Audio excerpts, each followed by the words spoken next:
বায়ুমণ্ডল কাকে বলে? ঠিক 5টা স্তর রয়েছে। কিভাবে এই স্তরগুলো কাজ করে এবং এই যে উল্কা দেখতে পাচ্ছ না, এই যে দেখো পরীক্ষায় কি ধরনের সৃজনশীল আসে, ওই দেখো কত সুন্দরভাবে এই সম্পূর্ণ সৃজনশীলটাকে সমাধান করে ফেলতে পারলাম। আসসালামু আলাইকুম, আমি আখি, আমি দিগ্বিজয় স্মার্ট এডুকেশনের একজন স্টুডেন্ট প্রতিনিধি। আমার নবম দশম শ্রেণীর ভূগোল বইয়ের যেই কনসেপ্টটা বুঝতে অনেক সময় লেগেছিল এবং অনেক জটিল মনে হয়েছিল, সেই কনসেপ্টটাই দিগ্বিজয় স্মার্ট এডুকেশন আমাকে খুব সহজে বুঝিয়ে দিয়েছে। আর এর ভিতর থেকে একটি কঠিন টপিক আমি তোমাদের মাঝে শেয়ার করছি এবং এই টপিকের ভিত্তিতে সৃজনশীলে কী ধরনের কোশ্চেন আসে সেটাও তোমাদের দেখাচ্ছি। চলো শুরু করি। বায়ুমণ্ডল কাকে বলে? পৃথিবীতে ঘিরে থাকা গ্যাসের স্তরকে বায়ুমণ্ডল বলে। বায়ুমণ্ডলের কাজ কি? এই যে আমি নিঃশ্বাস নিচ্ছি, তুমি নিঃশ্বাস নিচ্ছ, এটা হচ্ছে বায়ুমণ্ডলের কাজ।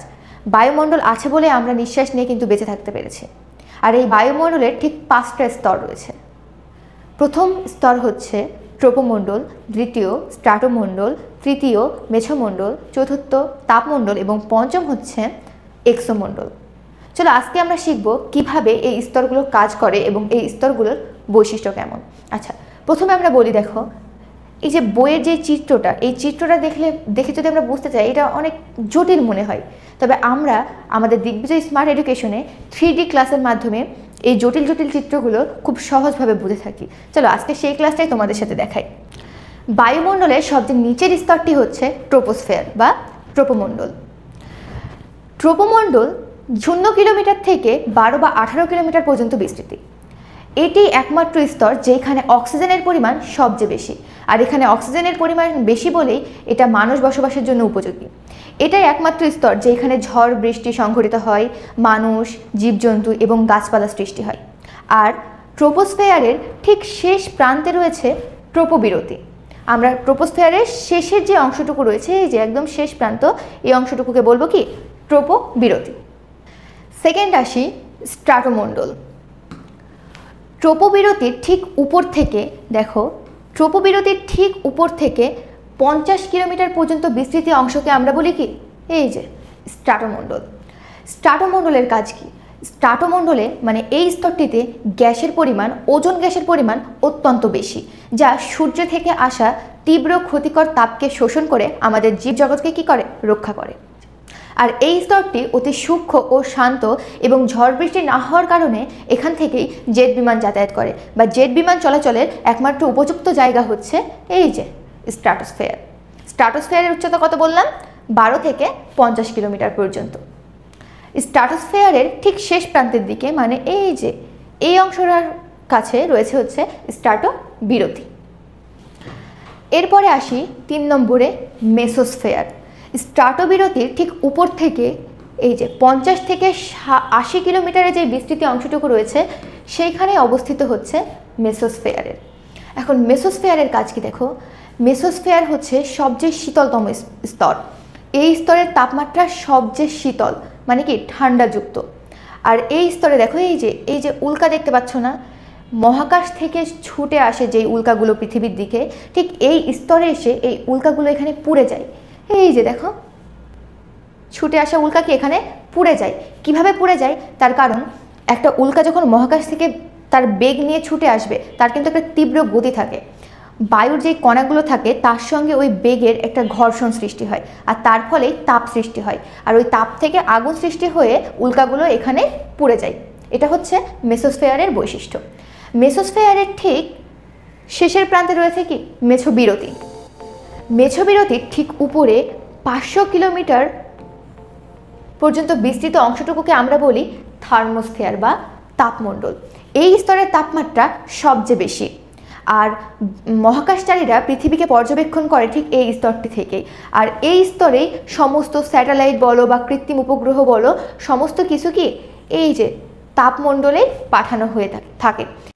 আর তাপমণ্ডলের এই যে নিম্নে যে অংশটুকু, এই যে এটা হচ্ছে আমাদের তাপমণ্ডল, আর তাপমণ্ডল থেকে নিম্ন যে অংশটুকু রয়েছে, এই যে এই অংশটুকুকে আমরা বলি আয়নমণ্ডল। আর আজকের টপিকের সবচেয়ে শেষ স্তর হচ্ছে এক্সোস্ফিয়ার, মানে কি এক্সোমণ্ডল।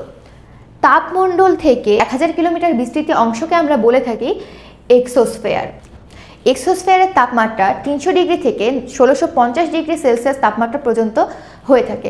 আর এই যে এই স্তরটিতে গ্যাসের পরিমাণ সবচেয়ে কম। এখানে অক্সিজেন গ্যাস বলো, হিলিয়াম গ্যাস বলো, সবচেয়ে বেশি কি ধারণ করে রাখতে পারে না। আর এই ছিল আমাদের মোট 5টা স্তর।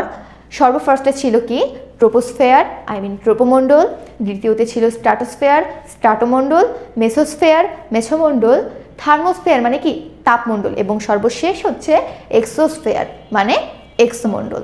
তো আমরা 5টা স্তরকে সুন্দরভাবে পড়লাম। এখন ওই স্তরের উপর ভিত্তি করে আমরা দেখব পরীক্ষায় কি ধরনের সৃজনশীল আসে, ওই টপিকের উপরে কি ধরনের সৃজনশীল আসে। দেখো এই সৃজনশীলটা এসছে ঢাকা বোর্ড 2022-এ। প্রথমে কি বলেছে দেখো ক নম্বরে, বায়ুমণ্ডল কাকে বলে। একদম প্রথমে যেটা বলেছিলাম, পৃথিবীকে ঘিরে গ্যাসের যে স্তরটি রয়েছে সেটাকে আমরা কি বলি, বায়ুমণ্ডল। দেখো ওই একটা ভিডিওর মাধ্যমে কিন্তু আমাদের ক নম্বর কমপ্লিট হয়ে গেল। এরপরে আসে ওজোন গ্যাস জীবজগৎকে কিভাবে রক্ষা করে। আচ্ছা তোমরাই বলো তো যে ওজোন গ্যাস জীবজগৎকে কিভাবে রক্ষা করে। আচ্ছা ওজোন গ্যাস কত নম্বরে ছিল, স্ট্র্যাটোমণ্ডলে। সূর্যের রশ্মিকে কে শোষণ করে, ওজোন গ্যাস শোষণ করে না। তাহলে সূর্যের যে ওই যে ওজোন গ্যাস এই সূর্যের রশ্মিকে শোষণ করে, তখন তো তাপটা অনেকটা কমিয়ে দেয়। তার ফলে কিন্তু জীবজগতে সম্পূর্ণ সূর্যের তীব্র যে রশ্মিটা রয়েছে ওইটা কিন্তু জীবজগতে সরাসরি পড়ে না। ফার্স্টে ওজোন গ্যাস শোষণ করে, দেন কি জীবজগতে পড়ে, ট্রোপোমণ্ডলে পড়ে। তো ওজোন গ্যাসের মূল কারণ কি দেখো, ওজোন গ্যাস সূর্যের রশ্মিকে শোষণ করে তার তাপটা একটু কমিয়ে দেয়।